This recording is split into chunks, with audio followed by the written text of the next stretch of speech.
Assalamualaikum warahmatullahi wabarakatuh. Selamat datang kembali ke channel saya ya. Okey, di video kali ini kita kembali ke segmen Aku dan Misteri ya. Dan kali ini tajuk dia adalah Akibat Ludah. Okey, saya nak bawa kembali lah ya masa zaman-zaman student dulu. Okey, kita dah ketahui ya bahawa kami dihantar belajar ke YSITM di Sabah ya. Jadi setahun selepas tu semua okey lah kan, tak ada masalah lah. Cuma kami di sana masa tu, kita malam-malam saya tak ada apa nak buat lah. Jadi saya dah berbincang dengan pihak pengurusan, dengan warden. Jadi kita buka gelanggang lah, gelanggang silat kan. Kita buka satu gelanggang silat di mana kita harapkan supaya budak-budak dapat belajar silat malam-malam, jadi tak terpesong kepada benda-benda lain lah. Ingat ya, itu zaman 70s dulu tu, tahun 70-an juga tu ya. Jadi kita harapkan ramailah pelajar-pelajar lagi dapat kita kumpulkan untuk gelanggang silat ni lah. Jadi adalah ramai juga lah pelajar yang join sama kan. Jadi kita aktiviti malam lah, malam-malam minggu kita tak ke mana kan, tak keluar bandar, maka kita buat aktiviti silat ni. Jadi silat ni dah berlangsung beberapa ketika lah. Pada satu malam, nak jadi cerita ya, sedang kita melakukan aktiviti kita dekat gelanggang tu, tiba-tiba ada seorang pelajar perempuan datang berlari-lari lah. Kita punya warden ada dalam kumpulan silat ni, jadi dia pun panggil kita juga. Kemudian tu kita pun dalam keadaan dia yang puncak lesi tu, kita pun bertanya lah kenapa. Dia pun beritahu seorang pelajar perempuan ke atas sedang mengasuk-asuk tau. Dia macam tak sedar diri, menjerit-jerit kan. Jadi yang perempuan, pelajar-pelajar perempuan tak boleh nak buat apa lagi dah. Jadi yang pelajar ni dia turun ke bawah, dia cari warden. Cari kebetulan warden ada bersama kita malam tu di gelanggang kan. Jadi sama-sama lah kami dah dengar dia cakap tu, kita pun bergerak pergi ke blok pelajar perempuan lah. Jadi sebelum kita naik tangga tu, budak perempuan ni naik dulu. Kami yang belakang ni dengan warden ikut dia. Tiba-tiba belum sampai ke tingkat 1 lagi pun, tempat-tempat dia tingkat 2 ya, belum sampai tingkat 1 pun kita dah dengar daripada jauh dia menjerit, jangan bagi orang-orang pakai baju hitam tu naik ke atas. Dia kata tau, dia jerit tau, very clear dia jerit. Cara kebetulan kita yang pakai baju hitam ni kan, yang bersilat ni kita pakai baju hitam. Dan kita terfikir macam mana pula ya, dia dekat atas tingkat 2, macam mana dia boleh tahu kita naik atas kan? Macam mana dia boleh tahu tau. Lepas tu kita pun sampailah kat sana. Kita sampai buka je dom tu, masuk je dom bilik dia tu. Kita tengok ramailah kawan-kawan dia sedang kumpulkan dia. Dan ada jugalah pelajar-pelajar yang pegang dia, yang pegang kaki tangan dia kan, dia masih meronta, mata terpejam tau. Di situlah kita rasa heran kan, macam mana macam mana dia boleh tahu yang kita baju hitam ni naik atas, sedangkan masa tu kita masih di bawah lagi, ground floor lagi kan. Lepas tu kita pun ambil tempat masing-masing lah. Yang lelaki ni tolonglah dekat pelajar-pelajar perempuan ni, meronta-ronta lah dia kan. Tengok ya, kita pun pelik tau, sebab yang dirasuk ni dia dari Semenanjung. Saya boleh panggil dia N lah, sebab nama dia huruf N tau. Jadi N ni menjerit-jerit kan, meronta-ronta. Dia orang ni kecil aja si N ni, tapi budak-budak perempuan yang pegang dia tu terpelanting tau. Dia sepak kuat lah kan, dia kuat tau. Lepas tu budak-budak lelaki pun, budak-budak silat ni, budak lelaki pun try pegang kaki dia pun, dia nak lari, try pegang kaki dia pun habis tendangnya tau. Lepas tu kita pun, saya duduk atas kepala dia. So semua, all of us lah, semua sekali kita baca lah apa yang kita tahu kan. Baca sekejap dia berhenti macam relax. Lepas tu sekejap tu mengambur lagi kan. Tak tahulah kan, kita tak faham sebab kita tu semua 18 tahun masa tu, 19 tahun lah, muda lagi kan. Kita hanya di silat tu, kita belajar hanya untuk exercise diri. Kita tahu sikit sebi-sebi langkah sikit kan. Kita tak adalah ambil internal batin-batin macam orang kata tu, tak ada. Kita nak exercise badan kita je. Lepas tu masing-masing menangis lah. Yang perempuan, kawan baik dia ni menangis dah tak tahu nak buat apa kan. Dengan kadang-kadang mata dia celik, mata dia sampai ke atas, mandang ke atas. So, ada masanya dia tutup mata dia, tapi menjerit mulut dia berbuih semua ni. Lepas tu kita pun tak tahu nak buat apa. Dah lama kan, masa tu dalam pukul hampir pukul 2 atau 3 pagi lah. Makin ramai yang datang lah. Budak-budak lelaki pun datang kan, budak-budak lokal lah pun datang juga. Jadi masih berpegang tangan ni. Jadi adalah budak-budak tempatan kan, kawan kita tu yang dia ni ada juga, bukan semua Islam kat situ kan, ada yang agama lain. Jadi budak-budak yang agama lain ni pun, kita orang ni walaupun beragama lain, kita sangat close lah antara satu sama lain. Kita tak ada masalah perkauman ke agama ke, tak ada. Jadi budak-budak yang agama lain pun dia datang, dan masing-masing bantulah cara masing-masing kan, cara agama masing-masing. Lepas tu salah seorang daripada kita ni, dia kata lebih baik kita cari darah, dia kata, sebab ni nak minum darah ni, dia tahu, dia kata. Jadi kan macam mana pun kita tak setujulah. Mana pula kita nak dapat darah malam-malam ni kan, darah ayam lah, dia kata. Susah lah, tak apa, kita relax dulu, kita tengok dulu apa yang kita boleh buat lah. Lepas tu masing-masing cubalah kan, sedaya upaya ikut kepandaian masing-masing ke kan. Tapi masih macam tu lah, masih keadaan dia macam tu. Warden kita pun dah bimbang dah kan. Lepas tu macam mana, isteri warden pun naik lah, saya ingat isteri warden pun naik, pergi pegangkan dia kan, pegangkan perempuan, pelajar perempuan ni. Memang teruk lah dia kena malam tu. Lepas tu kan, satu ketika, masa tu lebih kurang sejam lah lepas kita orang naik tu, satu ketika sedang kita pegang dia kan, dia mengambil paling kuat tau, tercampak semua budak-budak ni. Lepas tu dia lari menuju ke pintu. Ada satu pintu tu dia berlari, tapi pintu tu tutup lah.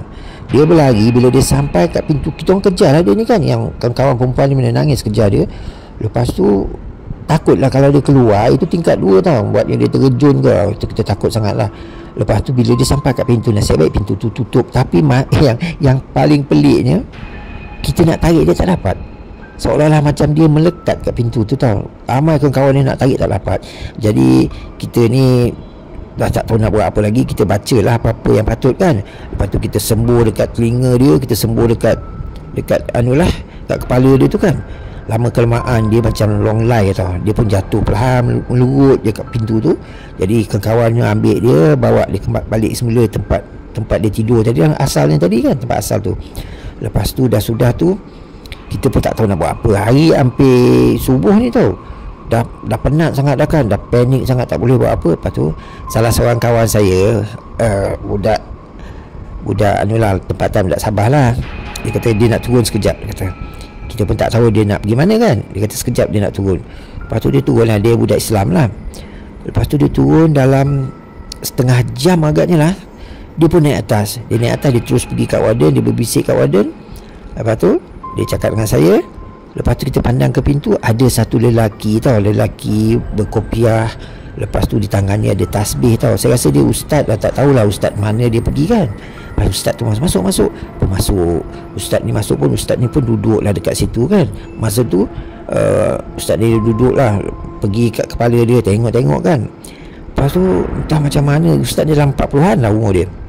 Lepas tu macam ada dialog tau, macam dia bila nampak dia ustaz tu datang kan, dia mulut dia pun bising. Dan bahasa dia bahasa tempatan yang kita tak tahu tau. Kita bukan orang Sabah kan, bahasa tempatan. Tapi kawan-kawan ada yang tahu bahasa tempatan ni. Kawan kata, rasakan terjemahan dia lah, kau sombong sangat, kau tak tahu aku siapa, kau sombong sangat, rasakan. Macam tu lebih kurang lah, saya pernah lupa kan macam tu. Lepas tu kita kata, ni apa benda ni yang merasuk ni kan. Lepas tu ustaz ni pun macam berdialog lah sama dengan kawan yang pelajar yang terasuk ni. Lepas tu menjerit-jerit, dia maki hamun, dia ludah-ludahnya ustaz tu kan. Lepas tu lama juga ustaz tu pun buat bacaan macam-macam lah, ustaz tu berzikir ke apa kan. Kita pun bantulah daripada belakang kan, kita tak boleh buat apa lagi. Lepas tu meronta-ronta semua dia tau, meronta-ronta semua, sampailah tiba masanya kan, ustaz tu pun berkeras juga, tinggi kat suaranya.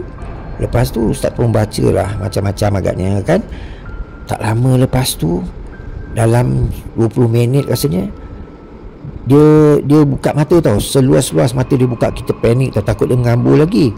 Tapi lepas dia buka mata tu, dia tutup mata dia, kemudian dia mula menangis tau. Dia menangis.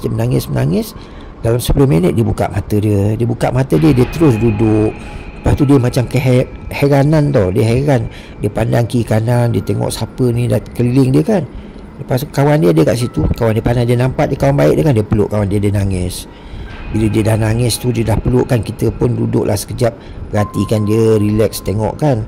Tengok dia masih bacaan ayat-ayat suci, masih lah dia yang baca semua kan. Lepas tu dah lama tu, lebih kurang dekat nak azan subuh, kita pun tengok dia, keadaan dia pun dah tak ada lagi, dah mengacau kan.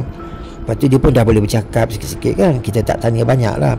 Lepas tu kita decide lah, warden tu kata okey tak apa, kita tinggalkan dia biar dia rehat dulu. So yang lelaki ni kita semua turun bawah balik kan, turun masing-masing balik lah, warden ke tempat dia, kita pun balik ke dom kita masing-masing. Adalah dalam 2 hari lepas tu, saya dengan kawan saya, budak Sabah pun ada, budak Semenanjung pun ada, kami makan sama-sama dekat kantin kan. Ternampak dia dengan kawan dia 2 orang, dia tengah makan. Lepas tu kita datang tengok, tegur dia kan, macam mana N kan. Dia pun okey dah, macam biasa bercakap lah, macam mana N, apa yang N rasa kan. Lepas tu tak tahulah, dia kata kan, dia nak cakap pun dia macam tak tahu nak cerita. Kawan N pun beritahu dengan kita, dia kata kan, hari kejadian dalam pukul 2 petang dia pergi bandar. Dia tak ada lecture, dia pergi bandar kan. Lepas tu sampai dekat bandar, lepas dia makan minum, dia nak pergi shopping. Dalam perjalanan tu, depan kedai tu, tiba-tiba ada lelaki ikut dia. Lelaki ni lelaki tempatan lah, dalam 30-an lah. Ikut dia makin lama makin dekat, makin lama makin dekat. Dia dekat dengan N, dia kacau-kacau N tau. Lepas tu N pun tiba-tiba je N terus ludah dia tau. Ludah dia terus. Jadi tak kena lah agaknya ludah tu, tapi tiba-tiba lelaki tu membongkok.